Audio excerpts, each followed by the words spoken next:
Welcome to the Roundabout podcast. Kevin, Right. Karl, thanks Nice for coming on. If you just want to introduce yourselves, we'll start with you, Kev. Yeah. And then we'll go into talking about the boxing club and Yeah, mental health. certainly. I'm Kev Bateman, the coach of the Base Green Amateur Boxing Club. Been there for about 5 years now, isn't it? 5 years, yeah. Lived in Skem most of my life now, but from Liverpool originally. I just like to get into the boxing. Done a lot for me when I was younger, so it does help out, and I'm here today now. So this far down the line. Yeah, So, cool. How long have you done it for? boxing. Yeah. I boxed for Skem when I was about 12, so I was about 20, 18, 19, something like that. Then packed it in for many years, and then just started training again. So overall, best part of 30 years. 30 years, yeah. Some time, that Probably more, well, more actually, yeah. Sounds More. safe, innit? 34, 35 years, yeah. I've been into the boxing. Only actually been coaching about 5 years now. So. Yeah, okay. And cheers for that, Kev. Did you want to introduce Yeah, yourself? Karl Day, part member of Base Green ABC Boxing. I started boxing at the age of 7, and my first bout, age of 10. I think I stopped late 18, late 17, should I say. Just went off the rails basically on my side of it, and then got back into it probably about, I'd say about 8 years ago. We done the coaching before the gym burnt down. The gym burnt down through Scallies basically. Yeah. Obviously when we got that put back up, that's when you started, weren't it? Yeah. Was you there just before? I was training there before. There, weren't you? And then you've come into it when it reopened, wasn't it? I only messaged Colin, see if he wants to put liquor paint and put some bags up and that, and then before you knew it, I was coaching. Level 2 coach now though, isn't it? Level 2 coach, yeah. Level 2 coach. But no, the main thing for us, obviously, going into the boxing side of it, we want to give stuff back, you know what I mean? Because obviously, the way I got brought up, I was in a boxing family, basically. Yeah. It done a lot for me. We learned a lot of self-respect and everything, obviously over the years when I drifted away, I just got mixed into the wrong stuff, and then wanted to come out the other side of it. I thought, I've got to give something back. I didn't want to see all the kids do the mistakes I made when I was younger, do you know what I mean? Yeah, makes sense. Yeah, and obviously with what we can see happening in the gym now, we've got some good kids coming through over me. Yeah, very good kids, yeah. We've got a little Adley who's autistic and everything, and he's had 2 bouts. 2 bouts, yeah. But to see him from the first day he come in, he used to stand in the corner, dead reserved. Yeah. So what I mean, and then now you can't get him to shut up. Can you? He's honestly proper lovely kid. He's come right out of his shell, hasn't he? Yeah. It's and there's the thing is for boxing for me, basically is watching the kids. Because the kids who are in the gym now, we've had them since they were young, haven't we? And to see them now, where they're sort of coming into teenage stage, and to see where they were to where they are now, they're total different kids. They're polite, the banter, do you know what I mean? They're not mean with each other or not nardy, do you know what I mean? They all get on. Even outside the gym, they don't really mix, but when they're in there, they're mixing. Very respectful kids, aren't they? Yeah. Even when we're outside the gym, they carry themselves well. Yeah. We were on talking about the other week how well they've represented the club. Not just the boxing side of it, but the way they carry themselves, how polite they are, how respectful they are, how well mannered they are. They've done us really proud, like a lot of them.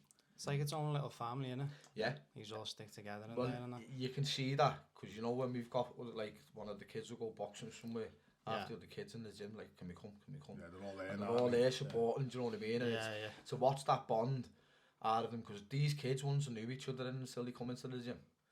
That's where they've met, do you know what I mean? And to see the bond they've actually got, it's rewarding for us, but also to watch them grow and to where they are now. You got Mikey, He's, Dom, Luke. Yeah. These are all kids who we can get into the championships. Yeah. Do you know what I mean? Yeah, they've come that far. You look at Dom when he first started. Wouldn't throw a punch. He had to shout at him in the ring. Get in the ring.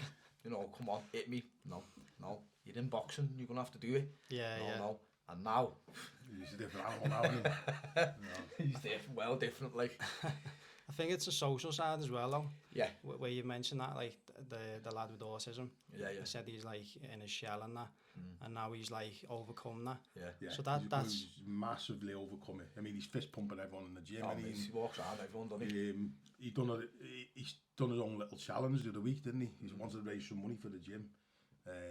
He set a target 500 quid. He said, I want to do some pad work, 10 rounds of pads, 5k run, 250 sit-ups. All right, you know, the kid's only 31 kilos.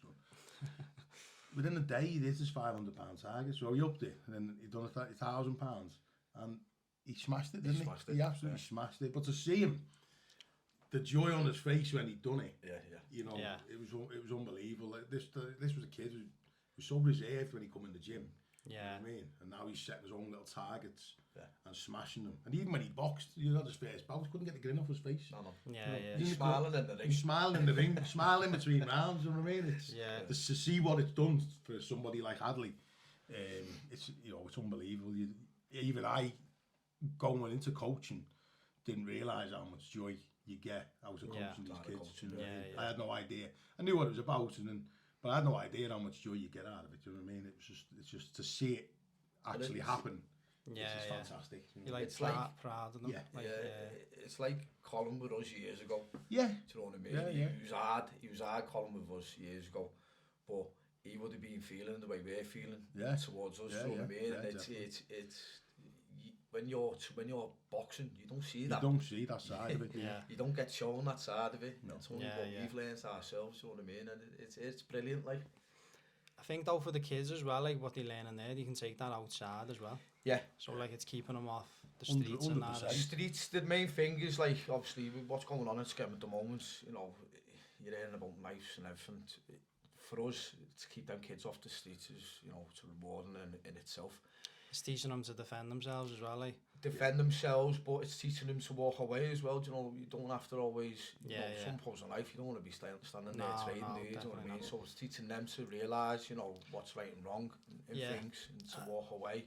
I mean, sort of like defend themselves where they don't have to use a knife, because it's a shit house way, like, to go and grab it. It means they can't fight, obviously, that's what it is. Yeah. Well, these kids who do stuff like that last 5 minutes in the ring. Oh yeah. You know, and it's sad that really that so many of the kids are resorting to that. Yeah. You know what I mean? And I think a lot of them know they follow the crowd, don't they? A bit like the sheep. You know what I mean? Like that, and then some of them, you know, there's quite a few of them who were scared to say no to them type of people. Yeah. And they get thrown into it that way, do you know what I mean? Yeah. You know, and that's, we're trying to, what's that thing we're looking at? Is it the Empire? Yeah, well, we're going on this training course in March, isn't it? Yeah. Basically, through the work we've done with the police, we got some funding. Done work with the police, and this Act of Blanks have funded the sessions with the police. Yeah. We got to know another guy through on it, Danny. Danny, he come down the gym, loves our gym, always in the gym, follows the lads everywhere. But he's a very knowledgeable man to have around, and he put a good word in, and we got obviously got the funding to do with the police. And off the back of that, and going into the schools, doing some work with the schools, we got this opportunity. Basically, this gym in Bristol, was in a city gym, had loads of problems around the inner city with the drug dealing, the night crime, everything. And they created this program that mentors the kids. So it's not just about getting in the ring and boxing, it's about mentoring them. Something like a 20-week program that they do. 20 weeks, and it's mentoring them on how to, you know, become better people.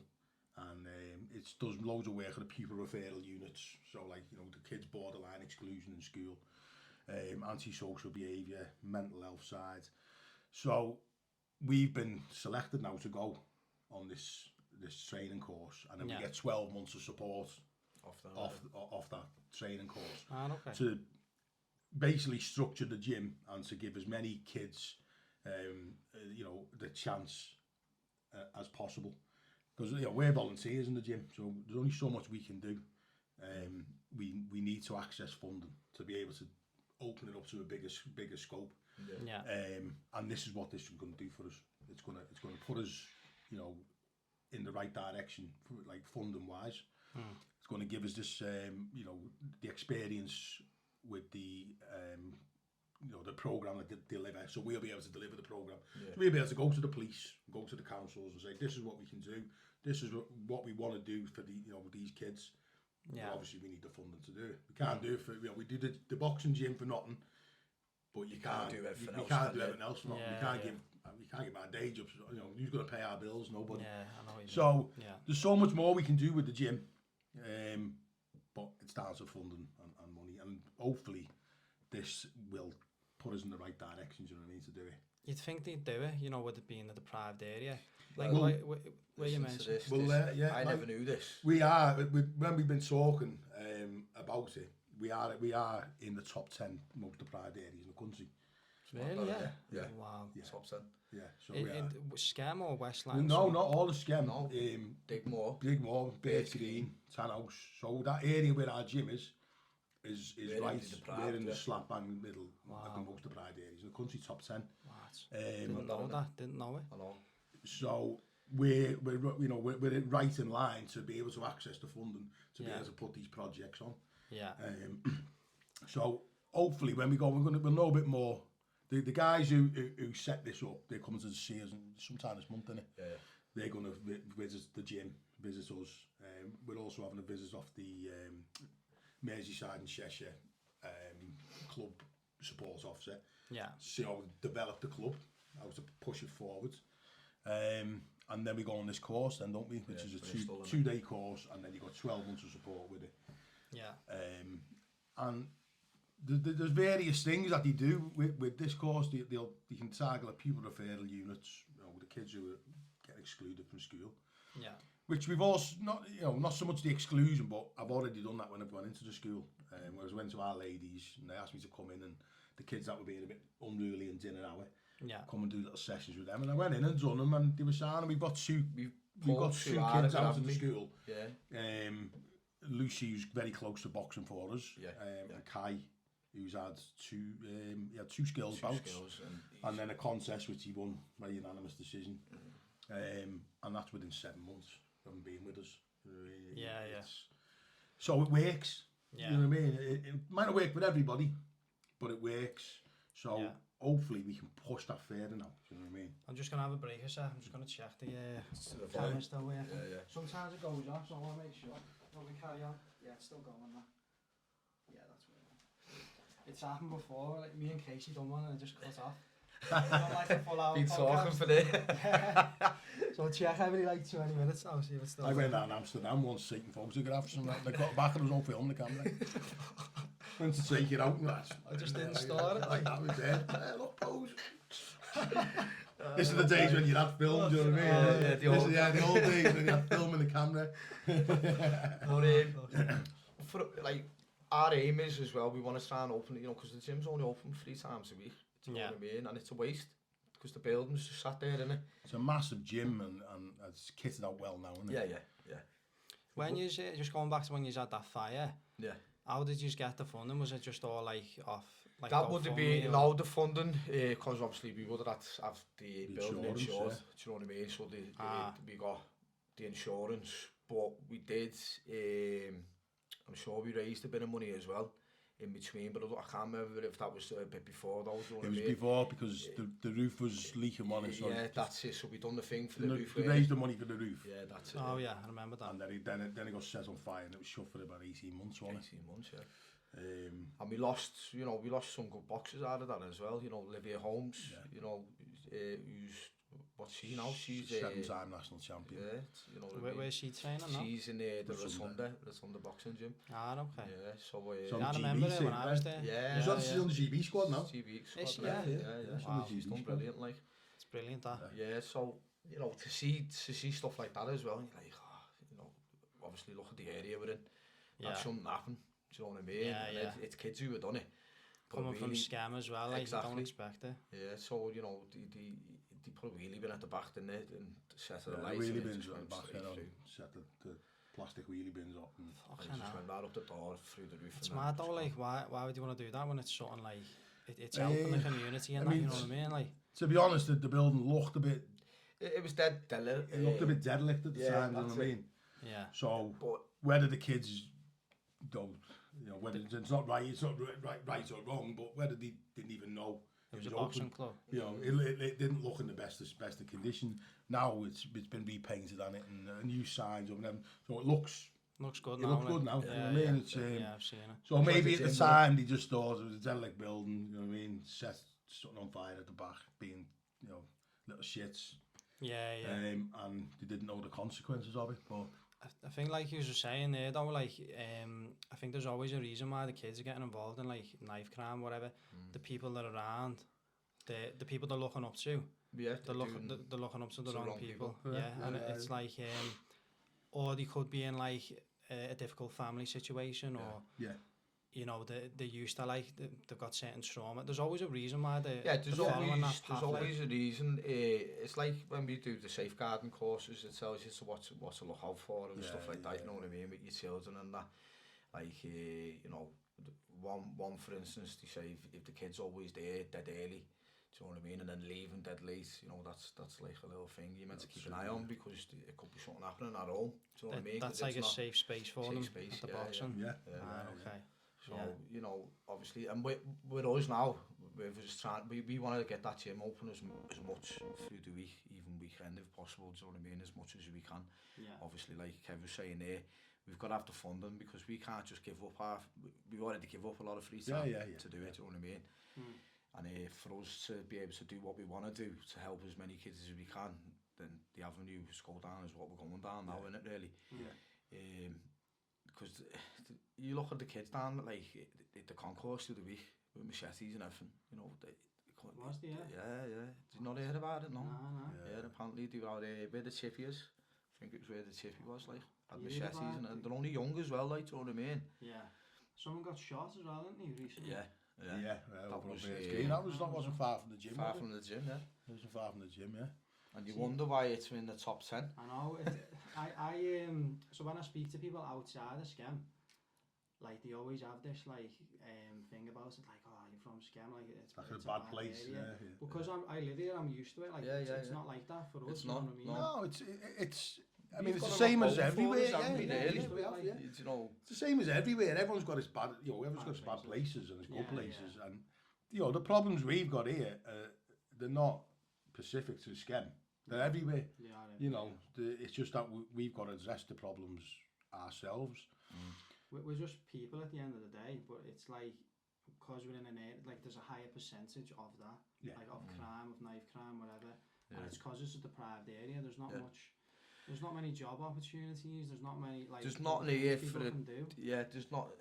Skem. When I was in school, mate, I always got told, if you don't do well in school and you don't do well in college, you're only here to run the factories in Skem. Do you know what I mean? And you know, to look at it like that, it's quite sad, because really, when you people slag Skem off, you know what I mean, and you're in where you are, you're in a good area. You've got Liverpool not so far, you've got Manchester not so far, Southport, you've got the Beacon. Do you know what I mean? I know it's, but you know, if you're into your walk, and you've got plenty of green space, haven't you? It's a lovely place.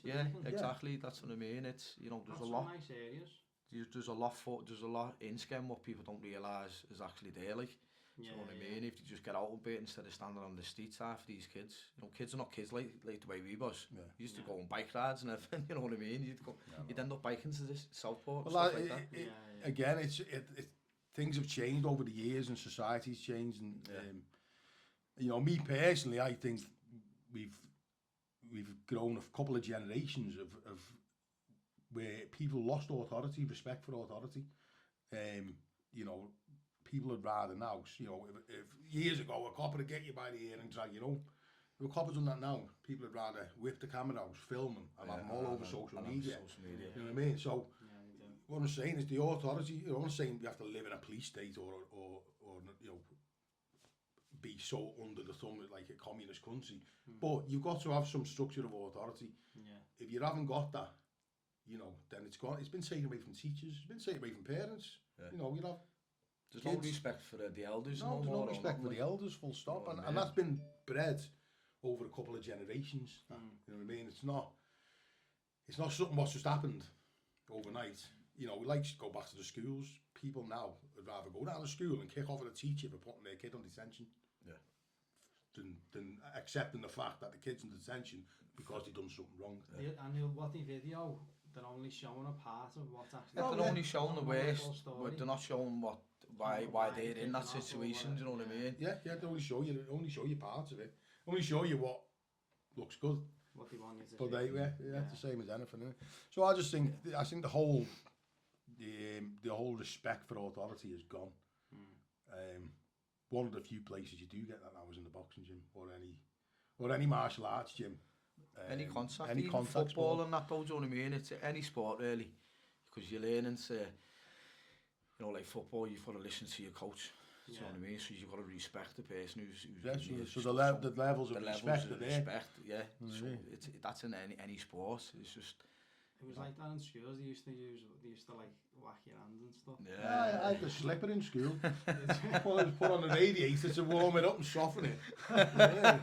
So it was a bit looser. It sounds like it is a bit like of abuse, but it actually did teach you discipline and lessons. Yeah, exactly. It taught you values and morals for when you're growing up. Yeah. And it just, you learn what was right and wrong. Yeah. So it is a bit extreme. It done generations of people no harm. Yeah. And then now it's all of a sudden, all that's been taken away and everyone's running riots. No respect for anything. You know what I mean? So what I'm saying, you got to have that respect. You've got to have that authority which people need to look up to. All right, we don't want to live in a state where we're told exactly what we can and can't do, like, you know, China or something like that. But there needs to be a line, like... Yeah, but there doesn't. Yeah, exactly. There needs to be a line drawn. And unfortunately, it's not there anymore. It's not. No. And I don't think social media helps it. No, definitely not. It's a completely different generation now. Yeah. Everyone's just like wanting attention on social media and like they want to live this perfect life on social media. Well, to be honest, I reckon that's where a lot of this mental health comes from, through women and everything, like, you know what I mean? Because the you know, the perception of like actual life is different to what it is on social media. People are putting up only what they want you to see. They edit the pictures. So and then all this, like, you know, what is it, the photoshops and all that, or, you know, where the you know, the filters, It's the pressure, the feeling from society. Well, look a certain way, and yeah, but that's what I mean. That, like, society, especially for girls, you know, because girls obviously they take into the way they look a lot more than men. Do you know what I mean? And they very more conscious of it, aren't they? Yeah, and I think it's even what's on the telly that's showing you the wrong thing. You know, this is how you should look. You know, like, you know, Love Island and all that. Look, how many girls look like that? You don't. And that, you don't have to look like that to be liked or anything. Yeah, but that's what it is. It's you control it for the young girl as well. You know what I mean? To feel like they don't look like someone else, or they want to look like someone else. You should be happy who you are. Do you know what I mean? You should be happy who you are and what you look like. Because you're only going to develop when you get older anyway. You probably blossom a bit more. Do you know what I mean? Yeah. So, but the fucking, in my eyes, I think it's the way social media and everything put everything out. It's wrong for young children. See, I've grew up, like I was born in like 95, so like I've had a bit in the 90s, early 2000s. We never had all that then. Yeah. So we'd still go out and play Kirby and Marbles and that, and like I had a childhood. Yeah. But nowadays the kids are like, people are giving the kids like an iPad when they're like 3 or whatever, and then they're not glued to them. They're not having a childhood, and they're very addictive. Well, I've done that with my daughter. That's affecting you long term. Yeah, well, lad, I'm saying this myself. I've done it with my daughter, but we put times on how long she can have it. She's only 2. It's limited. Do you know what I mean? It's limited. Like I said, I don't want my daughter being glued to that. Yeah, I think it has some benefits. Like I'm using social media for this. To like. Oh yeah, it does have benefits. You've got to like there's 2 sides of it, and you've got to limit yourself, like you're saying. Because even I get addicted to it sometimes, and I'm meant to be working, I'm just sat there scrolling for ages, and it's like... It's horrible, lad, isn't it? Other people as well, they're constantly looking for... It's like a satisfaction if they get likes or whatever, and it's like... Other people are craving that attention more than people do actually crave. Well, that's what they do crave the likes. Yeah, it's crazy. This is what I was saying for women, like it's not actually something real. Like it's not real life. No. Well, that's what I was saying there. For like young girls and that's what they're doing, and then it's affecting their mental health because if they're not getting, like, they get like 20 likes, but they want 40, and not hitting the 40, then that's affecting them. Why aren't I getting it, you know what I More, mean? like, One of the mates got more, and then it's a competition, and it's a vicious circle to be in, that's, you know what I mean? Because there's a lot of kids now who are suffering with mental health, do you know what I mean? Like, there's loads out there, do you know what I mean? It wasn't as known when we were younger, was it? No. Yeah, But it was there, do you know what I mean? It's more come to a light now, do you know what I mean? I think as well it sort of dilutes everything else, because like you're just focusing on that in the day, and that's like it's a priority. Yeah. Instead, when we never had that social media, we'd be going out more and like More having active more and human interaction, and Yeah. that's better for your mental health. You need that. Yeah. You do. You need to be out with people and fresh air. You know, sitting in the house just glued to walls. Yeah, it's not. I think it should be brought something into the schools to teach them about the effects of the social media. It's something that's not there. I don't know whether it's touched on. I don't think it is. You know, my lads never said nothing in school that they have these conversations, but maybe he's bringing in. You know, times have changed, so you know, teaching has to change as well. You got to teach the kids now of the problems in this day and age. Yeah. You know, you can't just teach them what you done 10 years ago, you know what I mean? No. It's got to change with the times, hasn't it? Definitely. I think as well, where you mentioned before, like the kids, like what you get out of it. I think some of the kids don't realise as well, like you're helping each other. So like, do you just want to like sort of just talk about it personally, how it's helped you mentally? And yeah, well for me, obviously I went through a bad stage when I come out of my last relationship. It was a toxic one, basically. You know, I was going through course over my kids and everything, like, so I started spiraling down then, and then I forced myself. Do you know what got me out of it? Listening to music, to be honest. Like, I had headphones in all the time, and then that's what started me training. Do you know what I mean? It was weird how it happened, like. And then I started training, and then I got back into the coaching side, because in the last relationship, I sort of drifted away. I was drifting away from everything, like, do you know what I mean? Becoming a shell of a man, to be honest, like. And once I started training, and I started feeling better in myself, because I was struggling to get out of bed. You know, didn't want to get up, didn't want to go to work, I was taking time off and stuff like that. And then, but I weren't knowing what was going on with my body, do you know what I mean, with myself, like, you don't realise it until you're at a certain point, I think, like, so, yeah, once I started training, and I could feel the benefits in my body, my mind, and everything, like, do you know what I mean, you know, I had a lot of mind space then, my thoughts, what was going through my head at the time, they started drifting away, because you just, believe it or not, when you're training, you focus. Even when you come out of the gym, you're more focused. It's weird, like. Anything else as well. Yeah. You're just focused on that moment when you're training. Yeah. And that's releasing endorphins. The endorphins, yeah. And them certain chemicals, you feel better, so your thought patterns are different. Well, it's naturally in it, you know what I mean? Yeah. So, once I started training, then I done the videos that time on Facebook, because I thought to myself, I know other people are feeling like that, do you know what I mean? I'm not the only, you can't be the only person, obviously, other people, other men mainly, like, from my point of view, like, because they shelter it, they don't, you know, like you said there, they suffer in silence, do you know what I mean? And it's, you know, there's nothing wrong with coming out and saying, if you are suffering, like, do you know what I mean? Because I wouldn't like the way I felt for someone else to feel like that, do you know what I mean? Yeah, I was the same, Yeah, it's a hard thing to come back from, so, you know, don't get me wrong, you still have your ups and downs, but not as dramatic the way I would have felt back then, like. So when I started doing the coaching and then started training again, you know, I was coming in out of training though, weren't I, as well? You know what I mean? But the coaching side kept me head straight as well, do you know what I mean? Because, believe it or not, when you're watching the kids and you're teaching the kids and you're seeing them grow, that alone benefits your mental health as well, because it makes you feel happy what you've done to someone else, do you know what I mean, what you've helped through. So when I done the videos, I just wanted to put myself out there and go, look, you know, this is how I've felt, you know, explain a little bit, you know, it's not a nice place to be. If anyone did want any help, you know, I'm there, which I did get a bit of response, like, do you know what I mean? A couple of people chatting and stuff like that, like. Not many people did come to the gym. I think they only come once or twice. You know, I'm not going to force them to do it, but I did say, look, that is the best, it's your best medication, really. Well, it is, yeah. Do you know what I mean? And, you know, it helped me a lot, like, definitely a lot, like. Yeah, it's fine and stuff like that to do, like, because some people might not like boxing, they have other hobbies, or but there's not much going on in Scam. Like, there's football and that tends to help people. Like I like just going to the gym and that. Yeah. Well, I put it out there because one of the videos I was on my bike. So what I mean, I just done a big bike ride, like, and I was at the top of the Beacon Point, like, and I even mentioned about, even just going on a walk, bike ride. Anything to focus your attention away from whatever you're going through.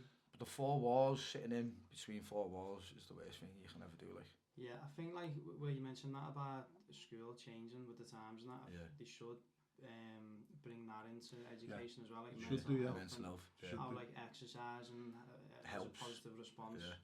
And even like your diet and that, eating well. If people are more aware on nutrition and stuff and how to eat. Well, it's 80% in it, really. Your diet's a big thing, in it. It should be taught in school. I mean, hopefully we can get this thing going, what we want to get going. We can go into the schools and we can deliver sessions in schools and we can bring in mental health side things. And it's helping like kids who are in deprived families who can't really afford to eat quite well and stuff, and getting support, whether the council support that, for example. Well, that's another avenue we can go down. We can push for that. And go back to the knife crime as well. We can have knife crime talks. We can have all that. Well, that's what we're going to be. Anfield Boxing Club does it. They're massive on the gang violence and. Says knives down, gloves up. Well, that's what we'll get taught on this course, though, isn't it? Do you know what I mean? It's not just like one specific thing. It's a wide range. Do you know what I mean? So once we learn a bit more, I know it's only 2 days, but we get the help for the year, don't we? You get the help for the year. The program they've got it's been developed with sports psychologists and everything. So it's all about how you can get to people at certain points of say they do the workout, they're more receptive to taking things in at certain points after exercise. So it's all about how you deliver it. Do you know what I mean? It's like the mentality, though, innit? Because if they're in a certain gang hanging around with certain kids or older people, they're telling them like it's good to use knives and like this is cool or whatever. Which is the wrong perception, if they went to like the boxing gym, everyone like, nah, it's the opposite. You're a shit house for doing that, and then they'll think, oh no, I won't do that. It's getting them to learn that mentality and the way of thinking. It's hard for these kids now. If they did end up stabbing someone and someone lost their life, they wouldn't want that to happen.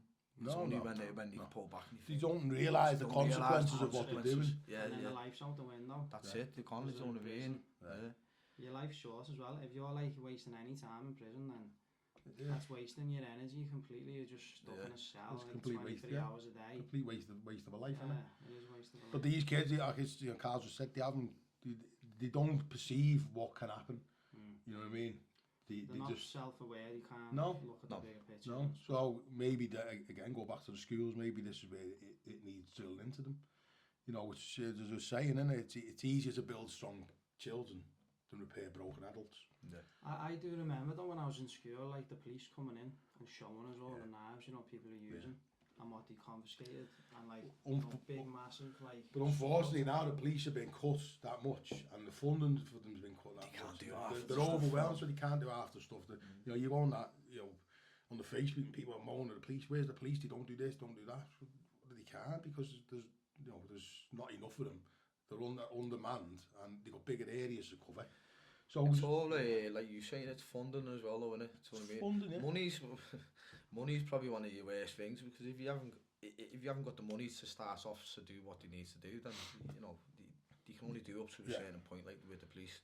So stuff like that, budget cuts and everything, like, what I mean? All the budget cuts, it doesn't help, does it? And going into the schools is probably not on the priority. You know what I mean? But that's it. The kids are the ones who are the next generation, and they're the ones. You got to teach them young, haven't you? Yeah. You got to get at them young age. Yeah, definitely. So they don't even get to that point. That's what you want. You want to break the cycle early on, so they don't get to that point where they're out with the gangs. And the thing up here as well, you've got the county lines. We're coming in from different areas, Liverpool, and they're running the drug gangs, and they're getting the kids to do stuff. The scam's like an overflow, isn't it? Yeah. It's an overflow, yeah.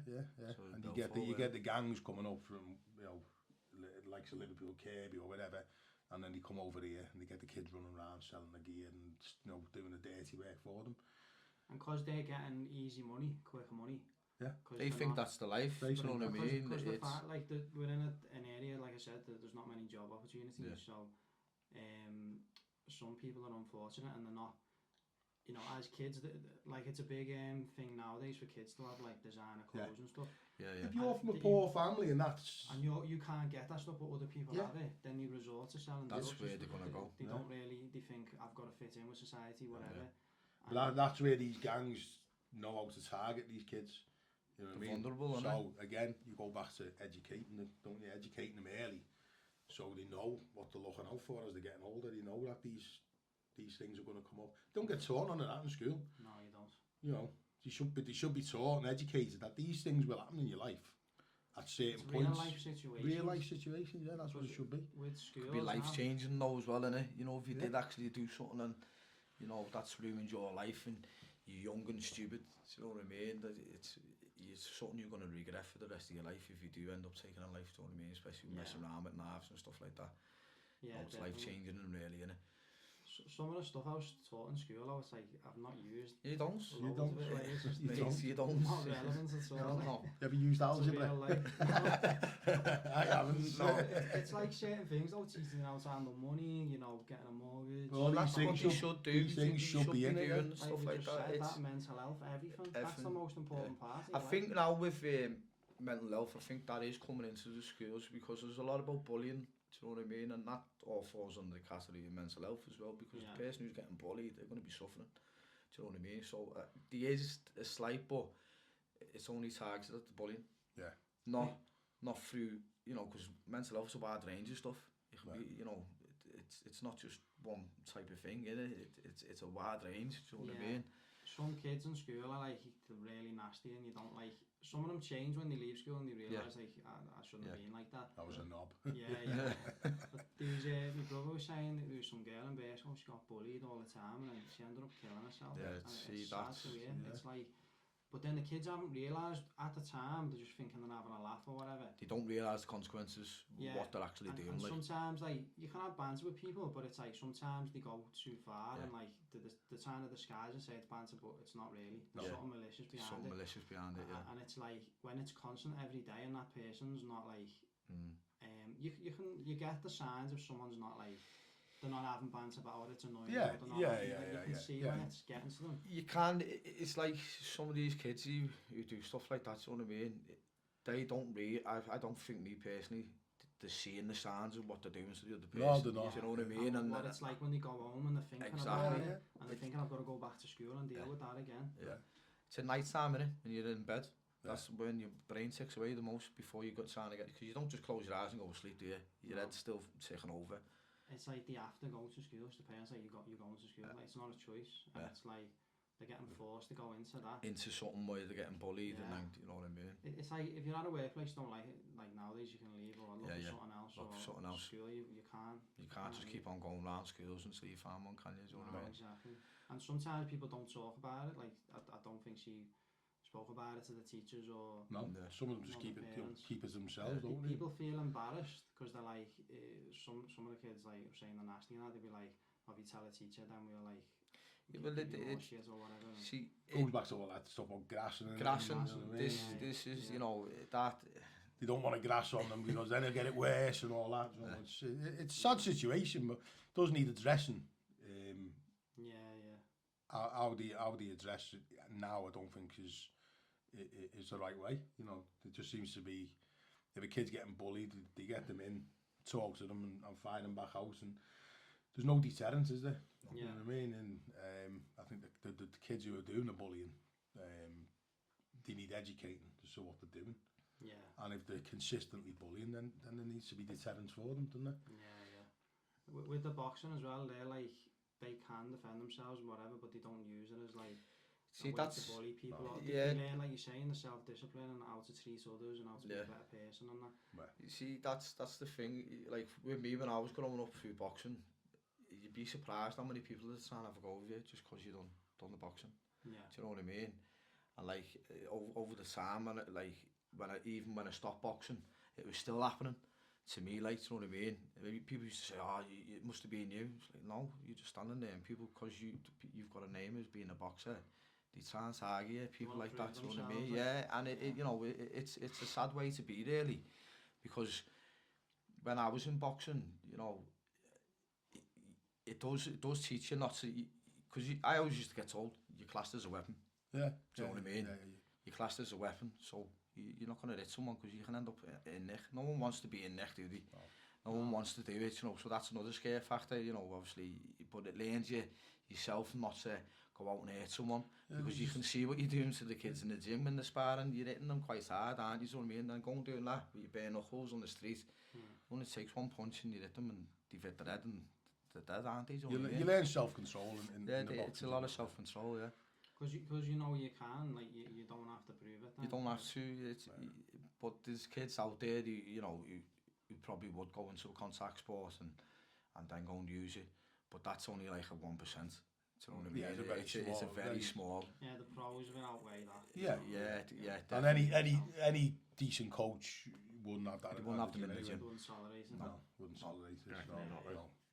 Because we've had to have words over kids over the time, haven't we? Yeah. Nothing serious, but if we think something's getting a bit out of hand, yeah, we step in. Or for what we'll step in and just sell them. You know, we won't tolerate it. You know, if they want to be in the gym and they want to be part of it, then you toe the line in and out the gym.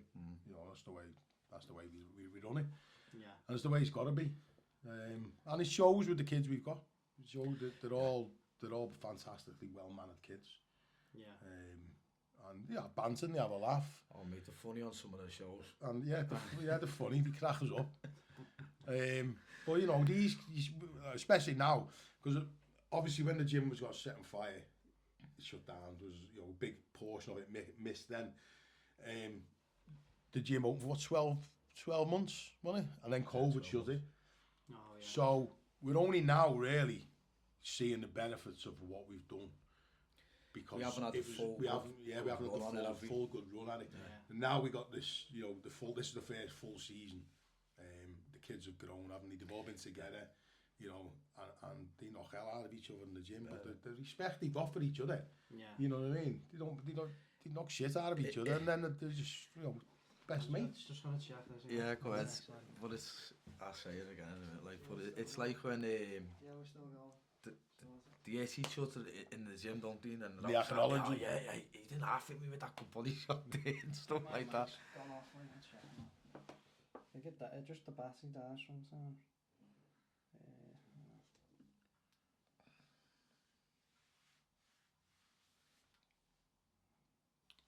It's back on. So would be good to know as well, obviously, because It's back on. I come from a group that is like thing. Good to know a little report how he is in school. Is it calming down? You know what I mean? Well, it has, yeah, because I spoke to Leanne, the teacher who set it up. Right, okay. And she said the same. You know, the brilliant. You can see the difference. Is massive in them. Yeah. And he's a well-respectful kid, isn't he? You know? Oh yeah. He's a lovely lad. Lovely lad. And, he's a messy kid, like half of his gym stuff's in the gym, innit? Do you know what I mean? Doesn't take that long. He's got one shoe one place, another shoe another place. Wrap upstairs, wrap downstairs. But he's a good. He's going to be a good kid if he carries it on. Yeah. Very strong good. kid, like very strong, very talented. Yeah. 7 months, mate, and you can see where he's at already. Right. Do you know what I mean? 7 months. You know, some people it takes a year and a half at least. To even step foot in the ring properly, like. Yeah. 7 months he's got in there. Wasn't even 7 months when he had his first skill, though, was it? No, 4 or 5 months on it. And then the second skill bout he had, we got told, no, you can't have no more skills. You normally have, what is it? You're allowed 6. You're allowed 6 skills bouts until you're 16. And then skills bout, there's no winner. Heavily showing you what you can do, innit? Yeah, so like with the young kids, you might only have them on single jabs. And then the next round, he might say, right, you can throw 1, 2. Third round, he'll open it up a little bit, just see how they go. But there's no winner in them, you know what I mean? Yeah. To discourage any aggressive punching, so the kids don't get hurt. You know, no one's going in there to knock each other out or dishearten each other. So the skills are good. It's shown the ability, but what they can do. But the thing is, for me as well, it gives them that little bit of a taster, you know, walking in front of a crowd. Because all that's mentally draining, that. Yeah. Do you know what I mean? The people think, oh yeah, you do the bags, and then if you do the pads, there's 2 different types of fitness. Yeah. And then you do your sparring. There's another different type of, it's a higher type of fitness. Yeah. And then you get in the ring, actually on the show, up again, and that's even up again. It's nerve-wracking So as well. it's feeling, yeah. Well, the nervous energy's drained every night, you know. You change So it. it's to actually do a skill bout, and there's no winner. No pressure, there's no pressure there, is there? But you've still got the pressure of the crowd and the nerves and all that. Yeah. It's breaking them into it properly, innit, really? Yeah. It's a good thing, like. They are good, the skills. If they run right, they are good, like. Do you reckon you'll do a show again in Scam? Like, Yeah, we'll got on May. 19th of May, innit? 19th, yeah. and then we've got another. We're looking at. We are going to be looking at. I don't think it'll be this season, will it? No, well, the season finishes in May anyway, doesn't it? Yeah, so, but I mean, it's going to be another year or so before we do 3. We're looking at doing 3 a year. Where are you going to do it? Be in the Labour Club, yeah. The Labour Club. Yeah. Ah, okay. We've had 2 there now, haven't we? 2 shows. Yeah, first one was chocker, and then the second one was Rammed. like. Was it? Yeah. Brilliant. It was good. Like the old days. The Scam Sports Centre. Yeah, it was like that. Dead loud and everything, like, do you know what I mean? Proper loud, wasn't it? Rowdy. That gives Scam something now, doesn't it? Like something like people to look forward to. It was good. It was good to see somewhere that busy again. Yeah. Because obviously, everywhere's been shutting down and pubs have been quiet, and then you have a COVID where no one could go out and everyone was. So it was good to see somewhere rammed, and everyone was loud and cheering, and even the away boxers got cheered, didn't they? And claps. But what's that when the officials then they come over and say, fucking brilliant show that, and all that. We've had that for years, because I remember when I was boxing, like you used to get all the coaches coming, I love coming to these shows because it's always loud. You go to some shows, mate, and you don't have anyone shouting. You're just watching it on telly. You know when I lot of boxing. And it's been pointed out though, isn't it? Yeah. It's been pointed out. Past few shows we've been to have been quiet, like, then you hear our lot coming. Even over in the middle, like, you know. Yeah, it was, in the middle, yeah. So it was good when we had that sports centre though, like, it'd be good if we had something like that again. Yeah. I think they should build something like that. Yeah. Is it the Scam Hub on Facebook? I think it was on there. I seen a comment, and it was something to do about the sports centre from years ago. Yeah. And some fella, I don't know whether not that John Upton, it's some other fella who must be like that type of person, who to deal with Scam. Yeah. And he's going on about, it was not many people were going there. Do you know what I mean? Not many people were using it. It needed knocking down and stuff like that. A fella commented he'd been working there 20 odd years, and he said it was always chocker. Don't know what you're on about. It was always chocker. It's to do with money rules. Built houses there, didn't he? Yeah. I mean, the place itself probably needed a revamp. Should have, refurbished, It was the asbestos roof as well, wasn't it? I think that would have been a big factor. Yeah, a big factor. Probably would have cost a bomb, that, like. Yeah, because you can't just tip it, can you? You've got to proper... It was a good setup, though, like, it had everything, like the little footy outside and that. Outside and everything, like, you know what I mean? Yeah. Like when the boxing gym was in there for a while. It was outside to start with. Well, yeah, in the little bit outside. That's going back, that, yeah. That the badminton as well, isn't it? Yeah, badminton and all. There's nothing like that, is there? No. There's nothing then you've got like the beacon going, the golf course. That's going, isn't it? Is that going? It's closing. Yeah, the golf course closing, yeah. Closing. What? No way. Honestly, and do you know what, mate? I really do not. I hope they don't build houses on it. No, it's because it's got to be accepted as something. It's gonna be country park again, isn't it? That's what they're saying. Like, it's a lovely setup there. It's nice there, like. It's lovely, mate. I love going for walks up there, especially when it snows. I like to take the kids up in the night, because when the moon shines, it brightens up.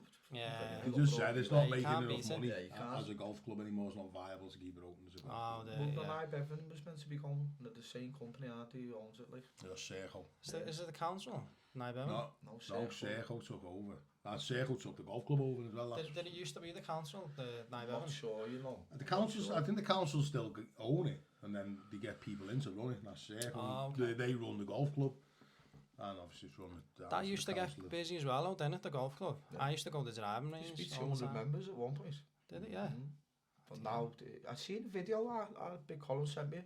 There was a video when it's some fella who goes around and reviews golf courses and all that, like, but it's actual golf page, like, do you know what I mean, what he's doing. Yeah.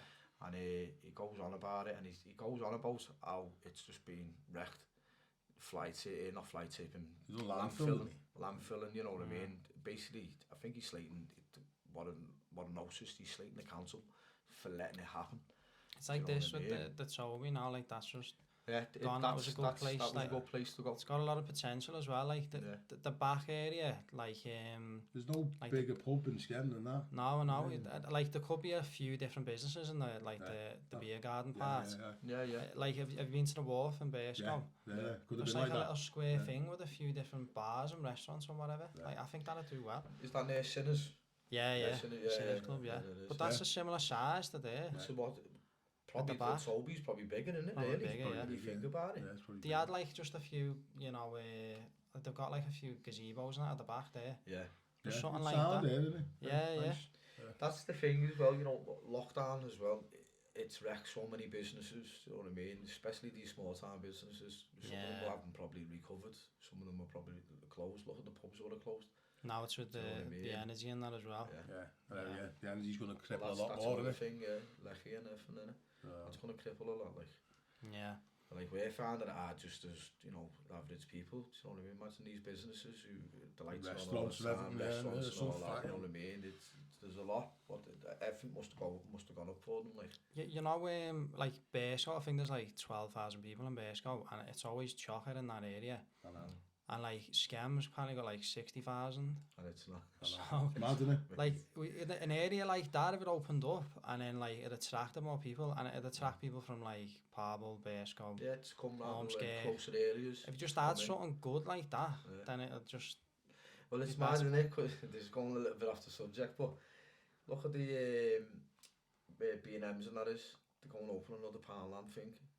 You want some Poundland? Got Poundland in the Connie. Yeah, that's what I mean. You know what I mean? Why open another one there? You need to open something what's going to attract, like you're saying, attract people to come in, like bowling alley or something like that. I heard you were meant to be doing that. Upstairs in the Connie. Yeah. I've heard that for a while. I think that's definitely happening as well, because they did put a post up on They got Facebook. the cinema. I've been to that cinema a few times, like. Yeah, that's another one though. That might not be here in another year or so, because the fella who owns that, kids, isn't he? yeah, he's been threatened and everything, like, so I mean, yeah. Some down south, isn't he? Yeah, well, he's retired and he done that off his own back. You know what I mean? And then they've wrecked the inside, haven't they?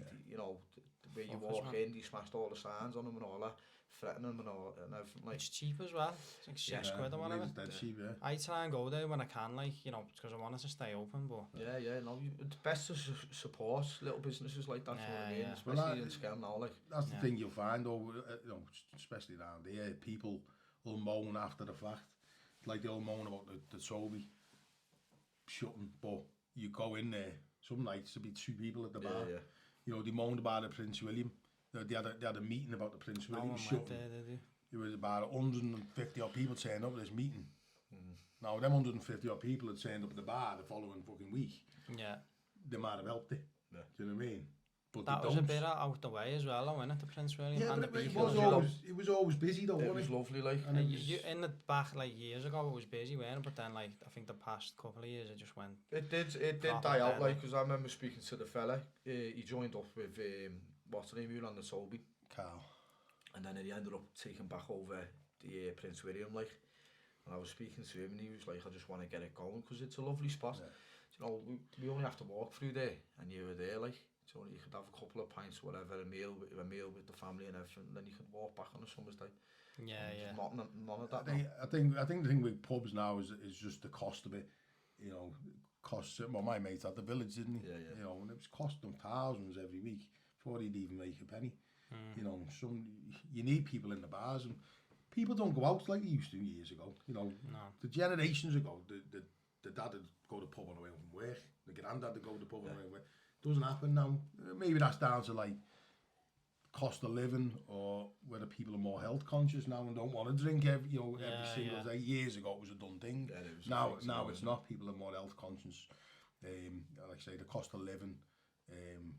So all these things affect the pub. Maybe people are going out of town as well in different areas and that. I think a lot of people are doing it in the gardens, though. Yeah, a lot of people do. There's a lot of people who've got bars in the gardens now. Oh, yeah. No, through COVID, you all started doing it, didn't you? They did, You think years ago though, you never had big massive cellies like this with 500 channels on it. You know what I mean? Now You you got weren't as Netflix, you entertained. got this, you got that. You know, it's true, Like a few you know, channels. you didn't have all this comfort where you sat there on your big leather couch and you watching your big flat screen telly. Some people got, some people got tellies now the size of cinemas years ago. Yeah. You know what I mean? So There's too much to choose from as well. Yeah, like yeah. on Netflix, and I've got a big list of like things I haven't watched yet. Yeah. Yeah. Even So, to go and watch the game, the footy game, you know, the pubs are paying Used to be shocking, £500 a month to have Sky on. Is that what it is? Something Yeah, like that, it's something dear, ridiculous. it's dear, like. You know what I mean? So these pubs then are having to put beer prices up to get, you know, plus whatever the brewery wants off them. To attract people, they need that, like the sport and that, and then like even The very events and that. things what it's there to attract, they're getting stung on. Yeah. You know what I mean? So it's a big vicious circle with the pubs, I think. It's a shame. It must be hard to manage, like. Yeah, oh yeah. I think the pubs are dying out. Well, I've spoke to you, and you can see it's like a dying scene, isn't it? They're everywhere, the pubs are dying out. It's, what did we used to have? I remember seeing a list that John Upton put it up for someone saying where's a nice pub to drink in Skem. There's Someone not. put the Viking like. Yeah, you haven't got many left, have you? There's not many left. There's not. But in the you was like you were saying then when I lived in Bearscough for like 7 years, and I used to go to Hop Farm, and that's always busy every weekend. They've always got live music on, and in that little community, like everyone knows each other there, and like they all just seem to go and like support it. But Skem was just like it started off, or like they're not managed well, some of the pubs, and then they don't want to go, and then it's like it's all just left. It's I think a lot of it as well, though, it could be down to how well off people are in different areas. Yeah, true. You know, they might have more money to spend. Like people in Bearscough cost more there. The houses are more expensive. So the people there are generally in better jobs. Yeah, it's not a deprived area. It's not a deprived. That's exactly. So we go back to here. You know what I mean? We're in the top 10%. Like, maybe that's having a big effect on it. Like we have more people here, but that, like we were saying, then we're in the top 10 most deprived areas. Then that's part of the reason. Isn't it? All down to having it. When we found out, we were shocked over that, weren't we? We were shocked. We were like that, couldn't believe it. Like, and it's a fact of what it was. Like, cause, and that I didn't just get told out on there. I got told out somewhere else as well. Yeah. You know what I mean? This is like two separate times I've been told we're in the top 10 deprived areas. Nice. You know what I mean? So we actually fit that category. So was it's all right. Yeah. We don't see it as that. No, you know what I mean?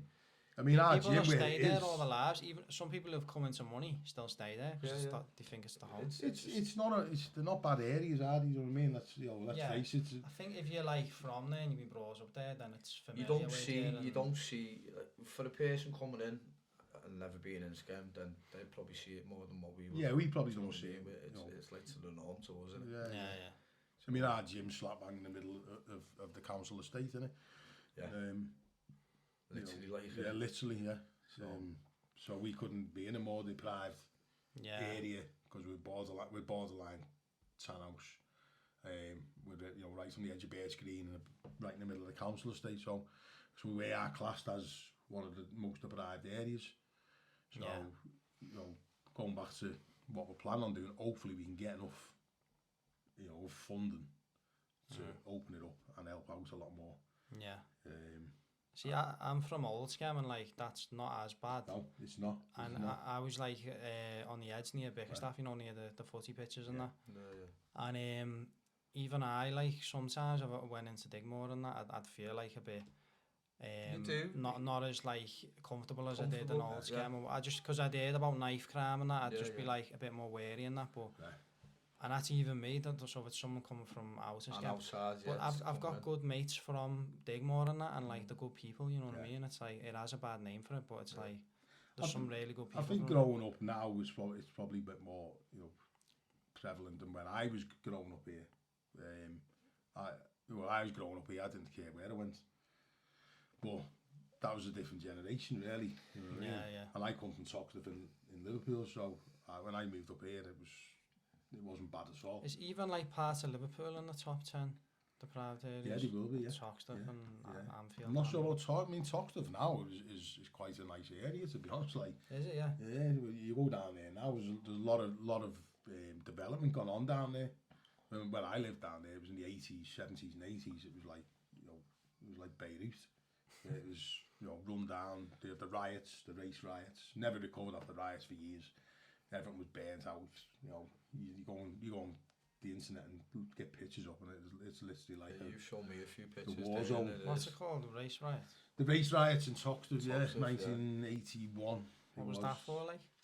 There was a big tension between the police and the black community, and they arrested some kid on the street, and then some started throwing stones, and then it just developed then to about 3 or 4 days of stones, petrol bombs, everything. It went on for about 4, I think it was about 4 days it went on for, but it was torched, it was wrecked. The place was absolutely... Look at the pictures I've seen there. Yeah. It looks and like it didn't recover zone. then. It didn't recover because it was obviously the Thatcher's government then. Then funded. They hated the North anyway. They hated Scousers. Yeah. So it never really recovered. It was actually a no-go area for police for a long time. Yeah. But there was a certain area, there was a triangular area that the police didn't go in at all. On the back of that, you had the rise of people like Curtis Warren and stuff like that. Oh yeah. That come out of that scenario. Do you know what I mean? Yeah. But it was a bad area, very very bad area. Yeah. So when I moved up here, it was great. I loved it. I was like being in the countryside. Do you know what I mean? But people then, like countryside. Yeah, but even then, people would say, it's like a concrete jungle. Skem was a bad area. I didn't think it was. You know what I mean? Well, my nan was saying like they used to get. She's from Liverpool. And her mum was getting loads of like there was loads of advertisements in the papers because they built new houses in Scam, and they had like central heating and that, and you got more for your money, and like there was just a big advertisement for Liverpool for everyone to move over, and like they loved it. Well, we never had central heating in Liverpool, like. We had outside toilets. That's what it was, yeah. We had outside toilets, and not in like the first house we lived in. They had outside toilets, freezing in the winter. Yeah. That's it though. Apparently it used to be a really nice place, Scam, and it's like it's just being run down and that. Yeah, I think it still is. You know, there is parts that are lovely still, like the beacon and that, like you were saying. And you look down Elmer's Green and all that. Those like that. Alright, it's how the other laugh. There's still nice area. Big mansions there and that, like that Elmer's Green Lane, that one. Yeah. Some big houses there, like that. Leon Osmond lived there, didn't he? He lived up there, yeah. I remember walking past as a kid and I thought, what? That's just completely different there. And it's mad, innit? Because you'd think it would be a bit away from Scam, and it's not. It's like literally on the doorstep, innit? Yeah. In Scam, should I say? It is, yeah. It is mad, like. But no, Scam is. There's after these, it sounds bad saying this, but the parents, where these complaining how there's nothing in Scam, but we go and put the park and everything that got set, like that new park, what the police station that got ruined. Where was that at the Yaki? The Yaki at the back of the library, innit? Built a new park. They built a brand new park. Yeah, they set stuff on fire on it, so that's been shut down now. That it's mad, though, innit? You think they'd want something better, the kids even. Yeah. It's like I don't get it. But that was a kids' park. It's all these between 15 to 18. Yeah. Do you know what I mean? The ones who were knocking on, and they're wrecking it for everyone. And then when you get the parents one, there's nothing there. But well, obviously it's not going to be these fucking young ones are wrecking it, like. Yeah. Do you know what I mean? Those kids, like we're saying, like they're getting sidetracked into the wrong environments and that. And if they had something set in stone, where if you're focused on boxing, you don't want to think of anything else. You don't. Because you think, I want to like win me fights and that, I want to like accomplish things, and they have goals and that. Or like people working and they want to have a career, or they're doing an apprenticeship or whatever. Yeah. Then when they're in a workplace, like I joined BT when I was 18.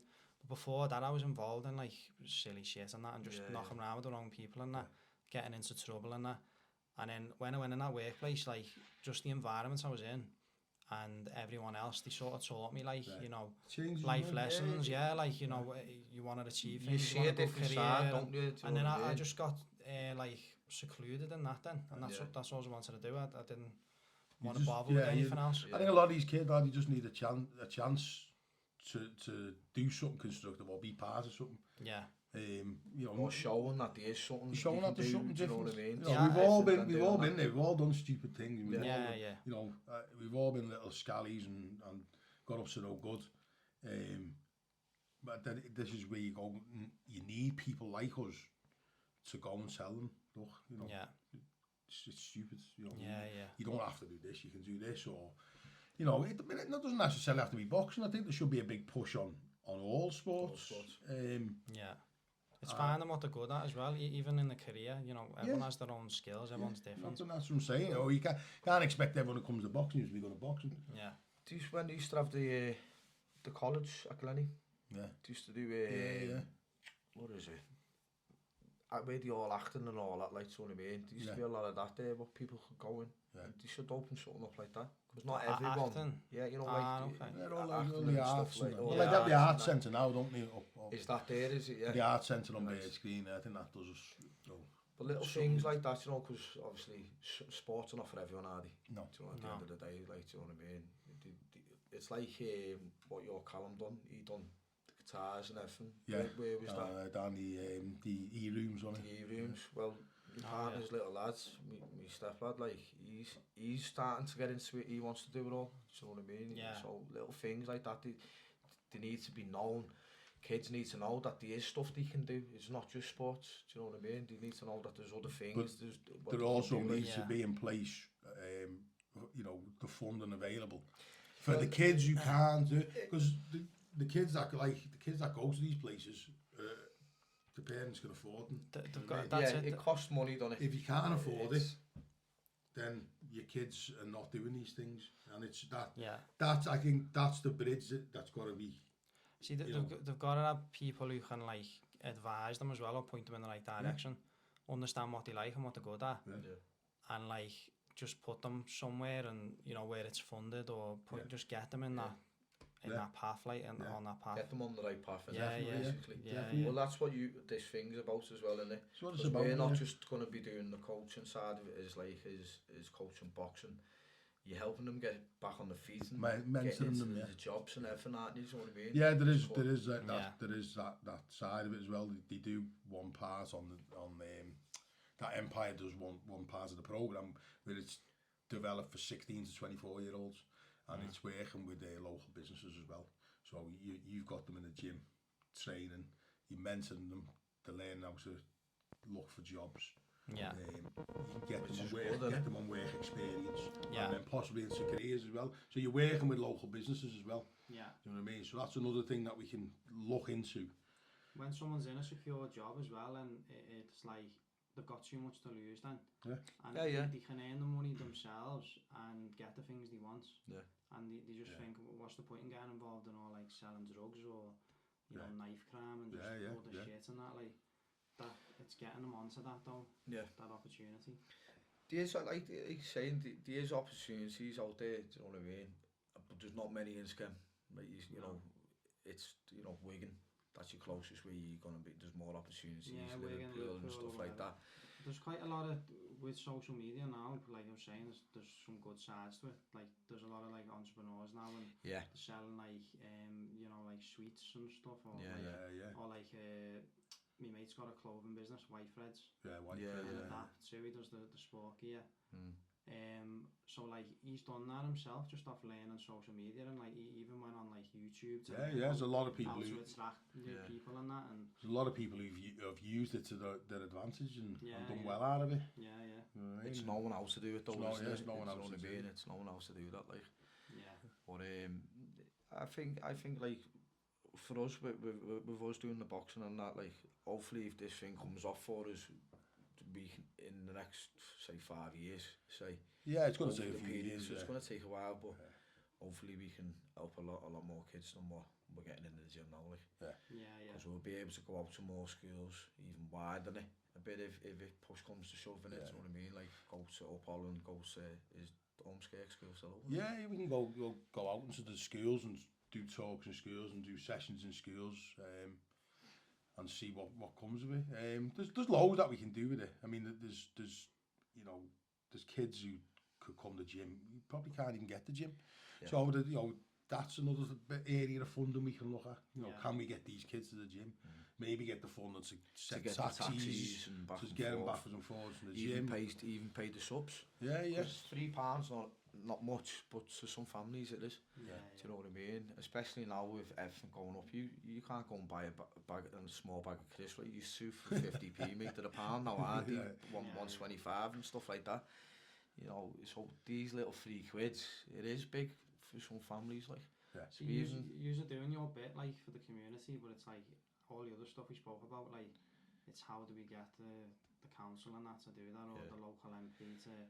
It's because people complain about it, but we need to probably, like, write to someone, or... You like, done a thing with... You just put a case together, don't you? So, like, yeah. Well, this is what this is going to teach us. It's going to teach us how to put these cases together. Yeah. And going back to that, the lad Danny who's come into the gym, he'll do all this for us. He's very, very clued up, isn't he? Well, that's what he does, and for a living, like, do you know what I mean? Top lad. He come about 2 years ago, and he's there all the time. Oh yeah, about 14, 15 months he's probably been coming to the gym now, yeah. But he's there, you know, he comes in and does trains with us. Yeah, he comes in, say, and I only met him through one of these meetings with the police in this act of Lancashire, but he loved the gym, stayed in the gym, trained, he's been all the shows, hasn't he? Yeah. And, the shows and everything. He just said he want to help us out big time. Yeah. And he doesn't want nothing off it, though, do you know what I mean? He just wants... Yeah, he doesn't want anything out of it. He just wants to help, like, which is brilliant, because we had a chat with him, didn't we, that time, and, you know, it was good. We had a good chat with him, like, and he's pointing us in the right directions. But you done a thing, who was the one? The mayor, was it? Oh, the mayor, yeah. She comes out. Yeah, that's yours, though. Just mine that keeps going up. We've done all the last podcast. Did it? Yeah. That's stop start. Yeah, well, I'd miss like the last 20 minutes, you couldn't hear me. To see him out. Yeah, we had we had the mayor come down for a visit, and to be honest with you, I have expected to come in 10-15 minutes, photo shoot and be gone. And she was there for about an hour and a half, wasn't she? She had the gloves on, had on the pads on the bags, shoes off. But yeah, she loved it.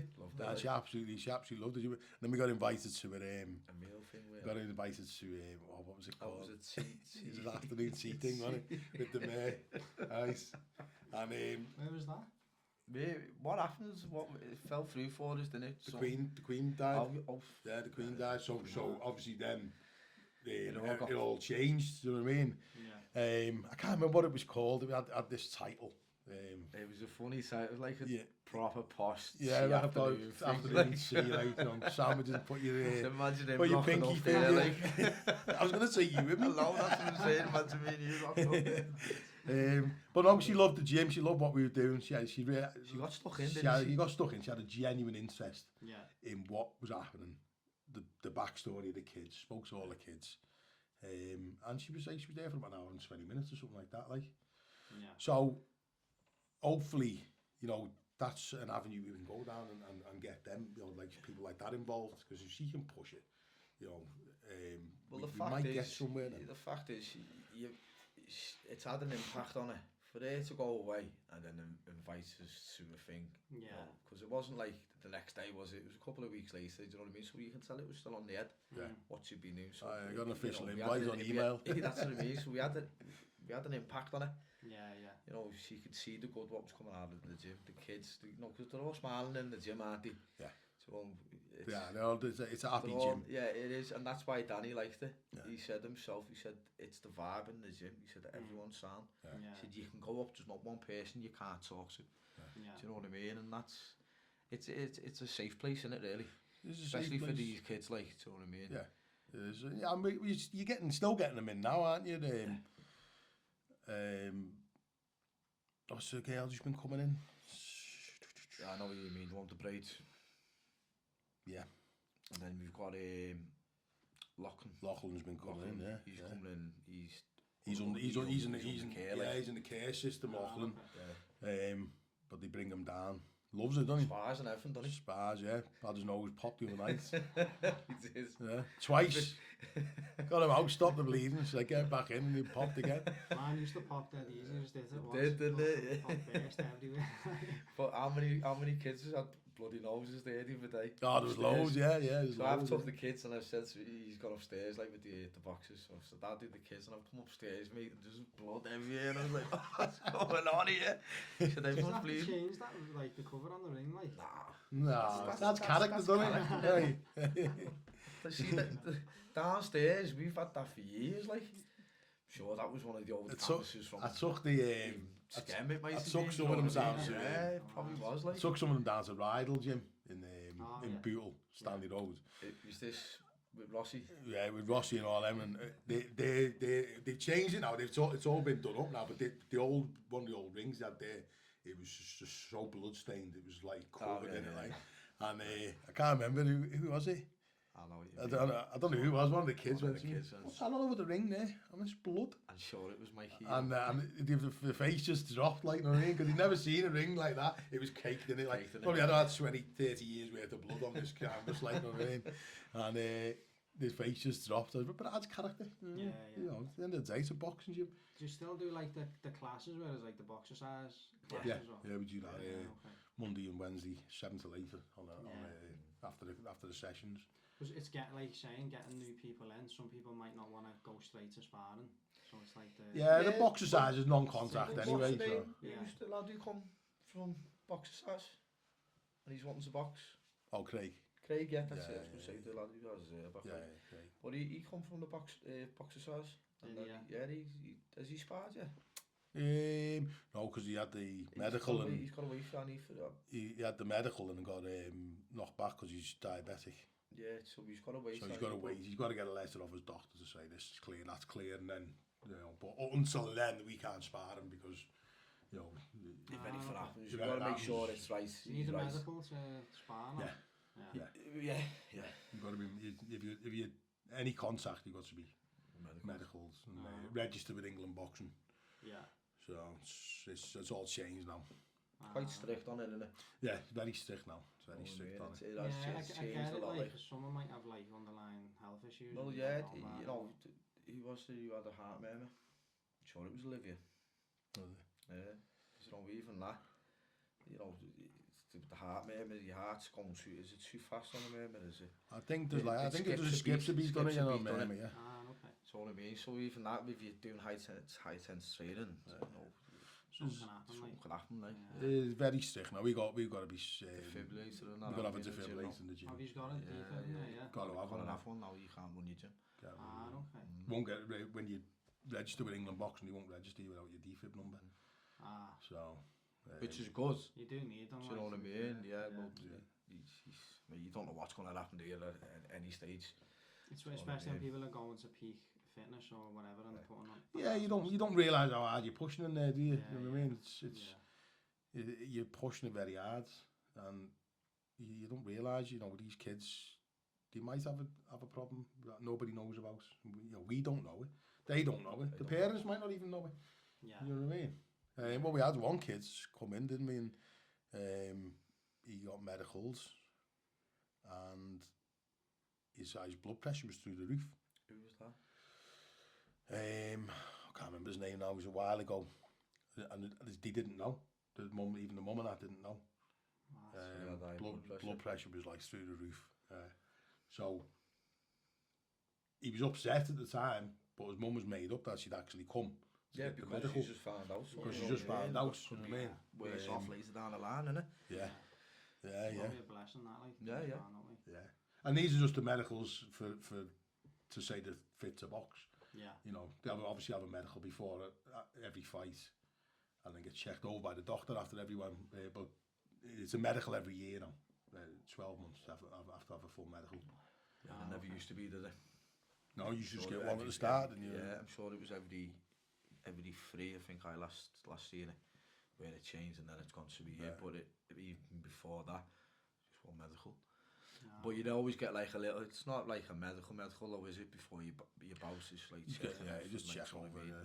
So the main medical for a fight's different, is it? Yeah. When you get your annual medical, they check you. It's more deep into it. Yeah, they'll check your heart, your blood pressure, blood sugar levels, and all that.